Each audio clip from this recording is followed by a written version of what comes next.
Probably one of the most frustrating experiences in life is looking for an above-average job with above-average pay without becoming an above-average person.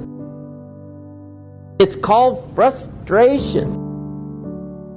Whenever people fail to achieve their goals 99.9% of the time, and you ask them why, they'll tell you it's because of a lack of resources. That's what all these things are. I didn't have the support, right? I didn't have the money, we didn't have the time, we didn't have this, we didn't have that. There's a resource that people believe is missing. And that resource belief structure then keeps people from ever being able to really lead. Because what leaders do is they find a way to maximize whatever resources they have, as little as they may be, and they don't believe in limited resources. What are the emotions that make all this possible? What's the fuel that takes an idea from being in your head where you intellectually know what to do? How many have had an idea, for example, was a great idea, you're excited about it, and then you didn't do anything. One day, there you saw it on the shelf, you saw it somewhere else, someone stole your idea. How many have had this happen? Say aye. Whenever you look at where you want to go, I'm going to warn you, you will have some conversation back here after you go through the data that you've experienced in life saying you can't do it. And so what you want to begin to do is ignore that inner conversation. Well, most people, ladies and gentlemen, when something happens to them, what they do is they begin to believe that that's the way it is. That's the way it's always been. And they can't see the possibility of it being any different. What are you feeding on? Pay attention to what you're putting in your spirit. You're called to be an eagle, but sometimes we're acting like a chicken. Do you know a chicken will eat its own waste? A chicken feeds off of what's been discarded, off of what's supposed to be trash. Maybe that's why a chicken has wings, but it can't really fly. It holds on to what it should have released. You need to view the negative things in your life as waste. You're not supposed to feed on it. It's over, you've been through it, you've eliminated it, now move on. Don't go back to what you've released. If you're always feeding off of what's been discarded, reliving old hurts, thinking about what you've lost, that's going to keep you from flying. And I'm saying that if you know anybody that had some goal, some dream, something they wanted to do, and they did it, then I'm saying that you know in your heart that if someone has done it, then you can do it. It's possible. And that if someone can make their dream become a reality, that it's possible that you can make your dream become reality. And so as you begin to look at where you want to go, beginning to embrace that, it's possible. I'm blessed and highly favored. I've got a lot going for me. I got some good stuff in me. And it's possible that I can bring my greatness out here in the universe. That I can do what I want to do. It's possible I can write my own book. I can have my own business. I can take the trip and travel around the world. It's possible. I can bounce back from adversity and reinvent my life. It's possible. Regardless of where I am, the things can get better for me. It's possible. What direction is your attitude taking you? In your marriage, in your relationships, are you kind, respectful, fun to be around? In your career, are you positive, being your best, helping others? Or do you need to make an adjustment? Don't wait till it's too late, till the relationship comes to an end, till the company says they don't need you anymore. Make the changes now. Get rid of anything you know that's holding you back. Being negative, finding fault, that old attitude doesn't smell good. It's going to taint you everywhere you go. This couple moved into a new neighborhood. One morning while they were eating breakfast, the lady looked out the window and saw her neighbor hanging the wash on the line to dry. And she noticed the wash was so dirty and so dingy. She said to her husband, "That neighbor doesn't know how to wash. The clothes aren't clean. She must not even use detergent." Week after week, she looked out this window and saw the clothes and made the same comments about how dirty the laundry was. One morning, she looked out the window and the clothes were as clean and bright as could be. She couldn't believe it. She called her husband in, said, "Look, she finally learned how to wash. I wonder what happened." The husband smiled and said, "Honey, I got up early this morning and cleaned our windows." The problem wasn't that the neighbor's laundry was so dirty. The problem was the window the lady was looking out was not clean. Many times, how dirty our neighbor's clothes are depends on how clean our window is. The scripture says, to the pure, all things are pure. And if you're always finding fault, complaining about the traffic, critical of your spouse, may I suggest your window is dirty? The problem is not external, it's internal. You're looking through a tainted filter. At some point, we have to look in the mirror and say, maybe I'm the one that needs to change. Maybe I've developed a habit of seeing what's wrong rather than what's right. Maybe I've trained myself to be negative, disrespectful, hard to get along with. That's why it's so important every morning to put on this fresh, new attitude. I'm excited about this day. I don't have to go to work. I get to go to work. I'm grateful for this job. I'm not focusing on what's wrong. Lord, I want to thank you for what's right in my life. You know what you're doing? You're cleaning your windows. Now, think of this for a moment. You and I have infinite potential. Now, I said before, I don't know how much infinite is. I just know it's a lot. Has no beginning and no end. That's the potential we've got. We've got all of this power, yet if you watch the way most people live, you would think that they were just about out of juice. A lot of people, when their heart stops beating, it's going to be a formality. I mean, they just sort of sit. They never really get it going. Yet we have infinite potential. We're dealing with something pretty big. If we're going to find out something about ourselves, we have to look at this. You say, this is over my head. No, it's not. I teach this to kids. I got it. This all tied into the science of getting rich. Rich resources are lying dormant within us. You and I are spiritual beings. There's only two sources of reference to go to find out anything about ourselves. One's science and the other's theology. You'll hear people say they're having a spiritual experience. They're not having a spiritual experience. They are spiritual. They're having a physical experience. We're spiritual beings living in physical bodies, and we've been gifted with an intellect. Most people really don't understand that part. But that's where the power lies. All right? And our emotional state is going to be determined by how we use our intellectual factors.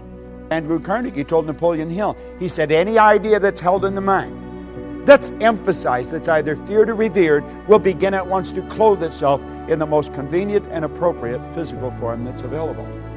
You see, Dr. J.B. Ryan said the mind is the greatest power in all of creation. Very few people understand it. If you go on our website, you just go to bobproctor.com, you'll see a quote there by Dr. John Mike, a psychiatrist from Florida. He said, I taught him more about the mind in 1 year than he'd learned in 4 years of medical school, 5 years of psychiatric training. And what I taught him was just what a Dr. Roeder taught me. I was always amazed by that. I thought, what do they teach you in medical school? You know, and what we're doing is getting in at the non-physical side of ourselves, and that's where all the power lies. It's a beautiful concept as we start to understand it. What do we need? We need understanding. You really want to change your income, you've got to change your understanding. Now, there's only two things you have to know to really make things happen big in your life. Number one, you have to know where you are, and number two, you have to know where you're going. Now, you see, most programs get you focused on where you're going. That's very important that we have a goal. You've got to know where you're going. But what happened to me that was totally different is Ray Stanford got me to focus first on where I was. He got me to look at what I was doing with my life, got me to take responsibility. He said, your results aren't bad and they're not good, they're just results. Nothing's bad or good except our thinking makes it so. He said, you have to ask yourself, are those the results you want? And I said, no.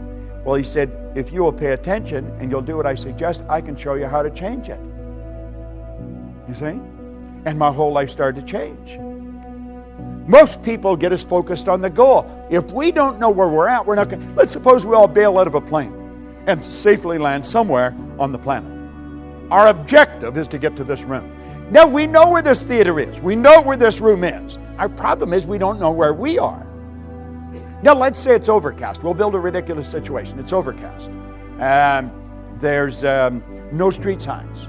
There's no wind. There's no compass. There's no map. There's no people.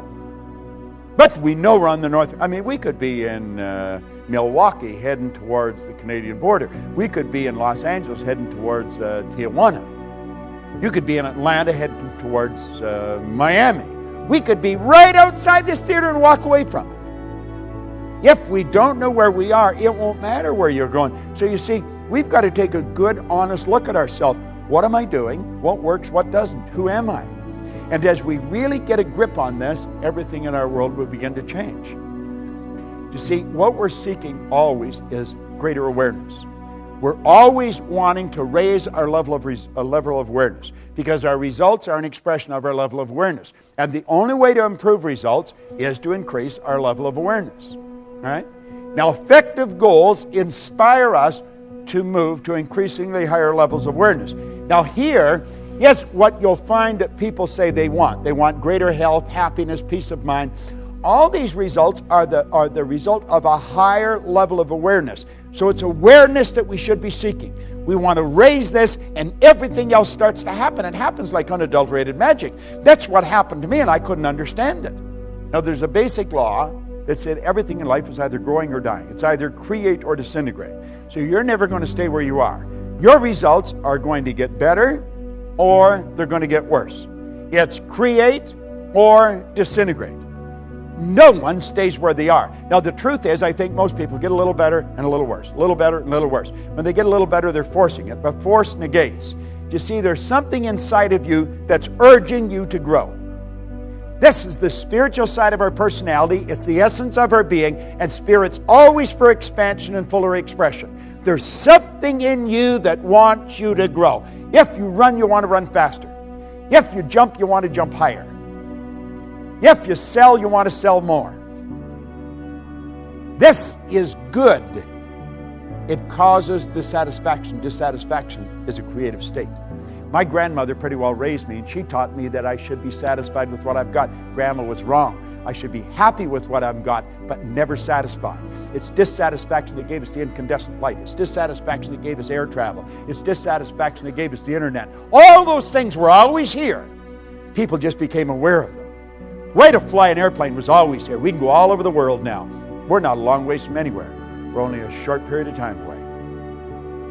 Well, there's something inside wanting us to grow. There's something else that's trying to stop us. And that's the old paradigm. Now, you've got the one side that wants you to grow and the other side that doesn't want you to grow. The old paradigm does not want you to grow. Anyone that has smoked and quit smoking, I used to smoke. I quit years ago. But I remember it wasn't an easy thing to do. It was not. Why? Because it was a habit.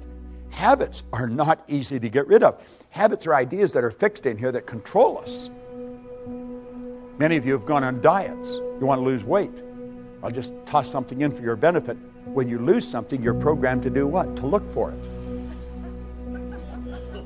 Get rid of the idea of losing weight. Release it. Release it. See yourself at your perfect weight, looking good and feeling great. Your whole life is controlled by images. Get the image of the body that you want to live in, of the world you want. Quit trying to lose weight. Just release it and see yourself the way you want to be. What do successful people do that's different from other people? Success leaves clues. If someone has done very well financially for decade after decade, they're not lucky. They're doing something different. If someone is fit and healthy and they've managed it for 20 years, they're lucky. They got a great relationship. They're not lucky. One of the things that we find is that successful people, all of them, are very action-oriented. In other words, if they get an idea, they move quickly on it. If they learn something new, they try it out. Now people say, well, what if it doesn't work? Well, if it doesn't work, find out quickly. There's a rule that says try quickly and fail fast. If somebody's wealthy and happy, you got a list for things to change for you. You've got to change. Otherwise, it isn't going to change. Resources are interesting, but the ultimate resources are the feelings of emotion that make you resourceful. Resourcefulness is the ultimate resource. The wonderful thing is that you can't lose by trying something new.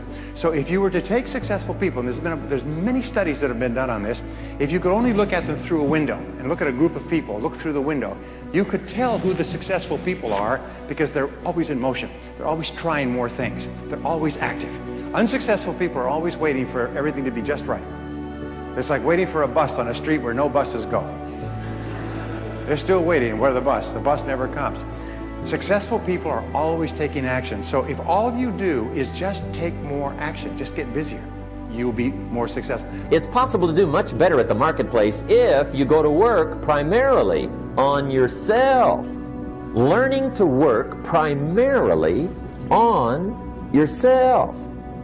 How do you develop an above average income? And the answer is, become an above average person.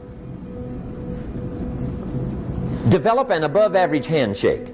Some people want to be successful, they don't even work on their handshake. As easy as that would be to start on. They let it slide, they don't understand.